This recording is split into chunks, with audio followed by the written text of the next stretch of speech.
hope all is well. So today we're going to look at a preset that I made called Chord Tones, and it's basically 4 or 5 chord tones that can be used in all sorts of situations. So I'll be looking at like your typical clean sound with some delay, a sort of clean with some overdrive on there, kind of edge of breakup, a plexi style sound, so old school kind of crunch, and also that edge of breakup thing should you play with the volume knob, and then some more modern sounds, so like a modern crunch sound and then a modern high gain sort of metal sound, if you will. So one of the reasons why I wanted to do this was partly due to this new guitar day or new guitar week, however you want to look at it, and it's this lovely PRS S2 Standard in satin.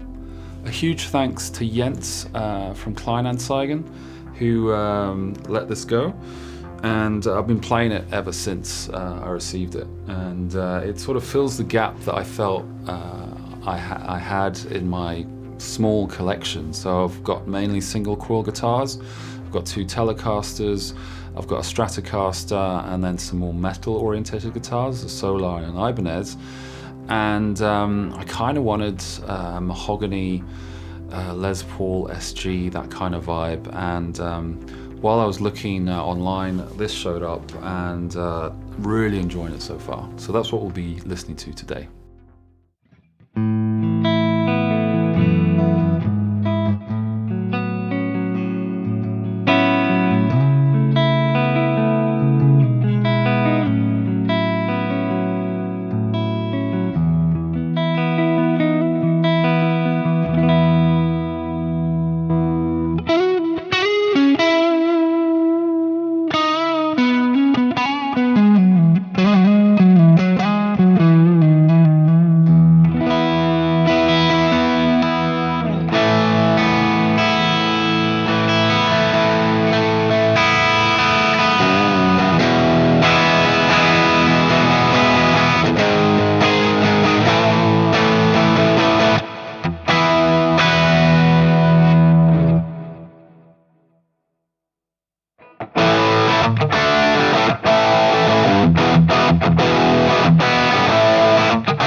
So that's a quick overview of the sort of sounds that you're getting through this preset. And the thing here was that these are sort of, I guess, 4 or 5 tones that I would maybe regularly jam through or play through. And that's also why I've included something here at the end, which is a looper.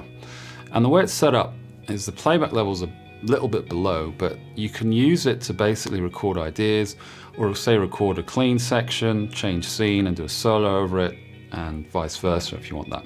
So that's what you heard in the first section. So I looped something using the clean scene, and then I switched to scene 5 to play the sort of lead line on top of that. Maybe you recognize the tune I was playing, you can leave that in the comments below. And it's a lot of fun when you've got that set up, and you can also use it to try out riffs and things like that.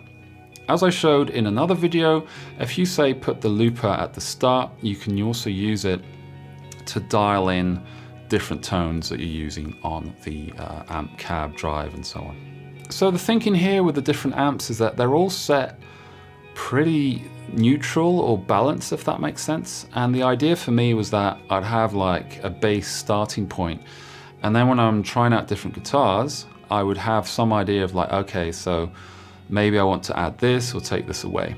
And this can be quite useful when you say, looking at maybe changing pickups in the guitar or changing some things in your setup, that you have a reference point that you can come back to.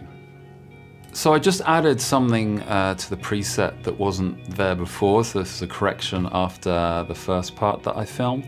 And it's a sidechain style gate for scenes 3 and 4. So it's a lot tighter in terms of the rhythm. So that's why this gate block has now appeared out of nowhere. But on the other scenes, the gate is actually turned off. So that's something to bear in mind when, say, going on the plexi scene. There'll be a bit of noise, and on all the lead scenes as well, that gate is switched off. So you'll hear there's a bit of noise coming through. And the idea there, as said before on other videos, is that it's not going to choke off long sustained notes and things like that. So you have a better control over the gate. You can of course set this to taste. You can just have the input gate, or you can use this one exclusively. So thanks for watching. Hope you enjoyed the preset. Keep your eyes out in the next couple of weeks, as I'll be using this exact same preset to show the different guitars that I have more in depth, and you'll get to hear a lot more playing and a lot more tones that you can get out of this exact same preset. So I hope to see you in the next one. Take care.